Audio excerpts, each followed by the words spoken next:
Ayun, so good morning po muli sa ating lahat at sa araw na ito ay ituturo naman po natin yung paano mawi-withdraw po yung ating kapital dito sa Tag Market in case of emergency. Kasi marami pong nagre-request na gawan daw po natin ng tutorial kung paano ba nakukuha yung kapital pag may importante pangangailangan so yun po yung ating ituturo ngayon at tignan niyo pong mabuti yung step by step. So unang step po ay siyempre pupunta po tayo sa ating dashboard ng Tag Market. Share screen lang po ako.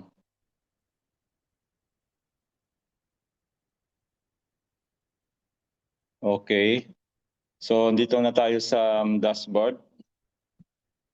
Lipat lang tayo, okay. Andito na po tayo sa dashboard. At pupunta po tayo ng CopyX. Kung saan po tayo nag-claim and deposit ng ating mga profit at nagko-compound. So doon din po tayo pupunta. So CopyX.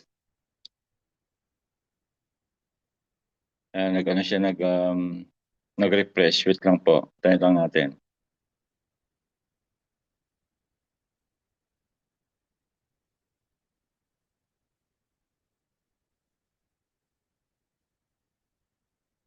Ayan, so nandito na po tayo sa Sonic. Then click po natin itong parang dalawang ulo ng tao dito sa taas.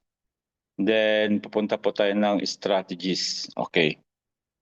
Ayan, so makikita nyo, ito po yung aking mga account ng MT5. So bali 5 po lahat yan. 5. Ayan, kita nyo 5 lahat. At yung dalawa dito, ito yung dalawang malaki. Dalawang share kasi ito. Dalawang share kasi meron din po tayong share sa itong isa pala ay konti na lang ang kulang para makabuo ng isang share. At dito niyo po makikita kung ilang araw pa po na pwedeng i-withdraw yung ating kapital. So i-click po natin yung withdraw kung saan po tayo nag-withdraw ng profit. Yan, ito unahin natin na itong nasa taas. Yan, withdraw. Then instead na profit, ayan, laki pa ng profit ngayon, no? Hindi ko muna i-click bukas na. Pupunta po tayo dito sa deposit. Ayan.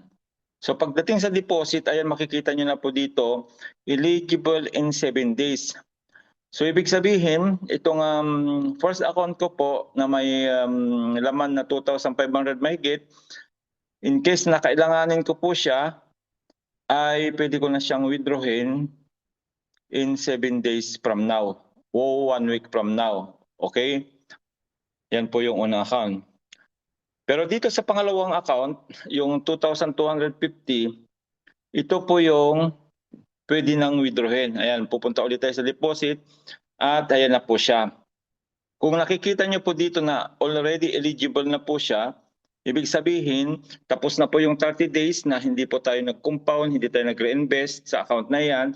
Kung kaya, from 30 days, pababa po ng pababa yan. Nakita nyo po yung unang account ay 7 days na lang. So ito, pwede na pong withdrawin. At for tutorial purposes, ay i-withdraw po natin ito para makita nyo po na ang kapital natin ay nakukuha natin ng buong buo, walang bawas. So meron po tayong 2,250 dito, pero ang wi-withdrawin lang po natin ay 2,240. Bakit? Bakit kailangan natin magtira? Kasi nga po, ito po ay naka 24 times multiplier.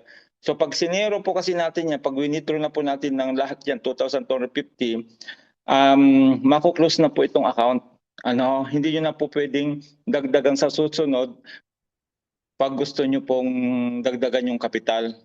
Kasi makuklose na po siya pag sinagad po natin. So magtitira po tayo ng $10 para pag ibabalik ko rin siya kasi nga pang 1 share po kasi ito na pinupunan ko po ito bago magkatapusan para makabuo ng isang share. So for educational purposes po natin ay ipapakita lang po natin na ang capital po natin ay nawi-withdraw ng buong buo. Pero magtitira po tayo ng 10. So yan, nailagay na po natin yung 2,240, then withdraw.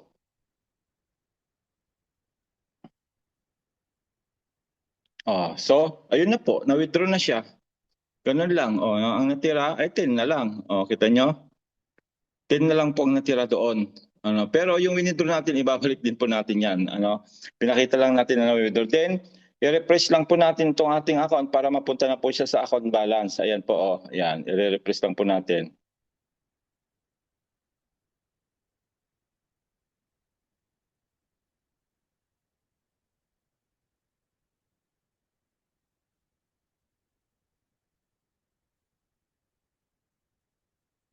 Ayan, so nakita nyo, nandun na siya. Ayan, nandito na siya.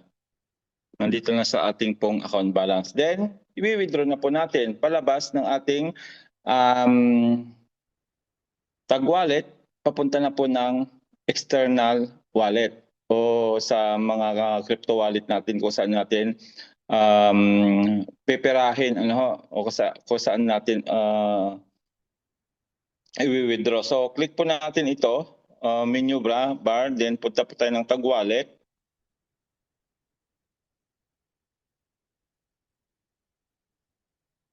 Nag-refresh ulit, antayin lang natin.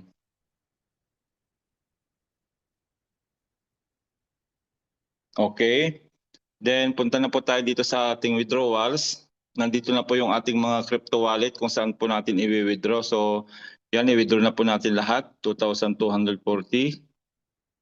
Then click submit request.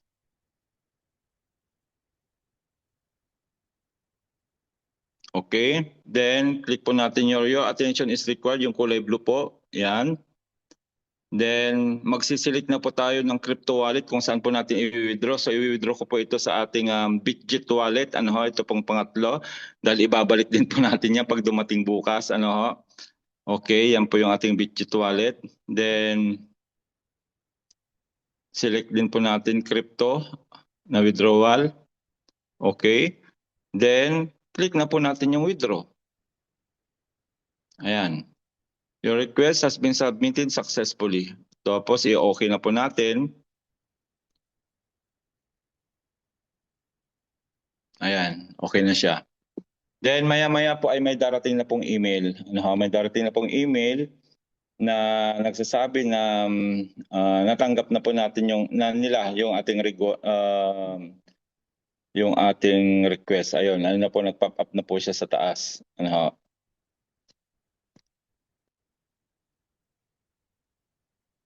Ayun o.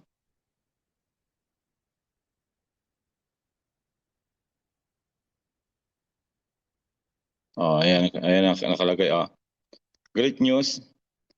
Sa asawa ko kasi ito So ayan nakalagay po diyan. Great news, we've successfully received your withdrawal request. Here are the details. Request ID 499635, amount 2,240. Our dedicated back office team is already on it and will process your request as soon as possible. If you have any questions or need help, feel free to or stick it to your client portal. So ayan na po siya. Tapos bukas, 2 to 24 hours, ay may darating another message from Tag Market na pag nakalagay po ay your withdrawal has been successfully daw yung approve. Yan, pag na-approve na, ibig sabihin nasa wallet ko na. So ganun lang po kadali mag-withdraw ng ating capital in case of emergency at marami pong gumagawa niyan. Pero binabalik din po nila. Binabalik din nila pag nakaluwag na uli, unti-unti na po uli nilang lalagyan uli. Kaya nga wag po nating isi-zero, wag po nating lalahatin para po hindi po ma-close yung account na yon. Okay, so yun po yung ating munting tutorial how to withdraw po ang ating pong capital. At darating po yun sa aking Bitget wallet. Pag gagamitin nyo po ay USDT BIP20 o Binance Smart Chain Network. Kung ano po yung winidraw nyo sa inyong wallet, pagdating po sa external wallet ninyo, either sa Bitget o ano man pong wallet na meron pong USDT BIP20 ay buong buo po nyo matatanggap. Minsan po ay may sobra pa kasi siyempre minsan nataas na baba yung crypto, no? Pero dahil ang USDT ay stable coin siya, minsan pag dumating ay may sobra pa pag dumating sa ating wallet. So ganun siya kaganda. So yun po yung ating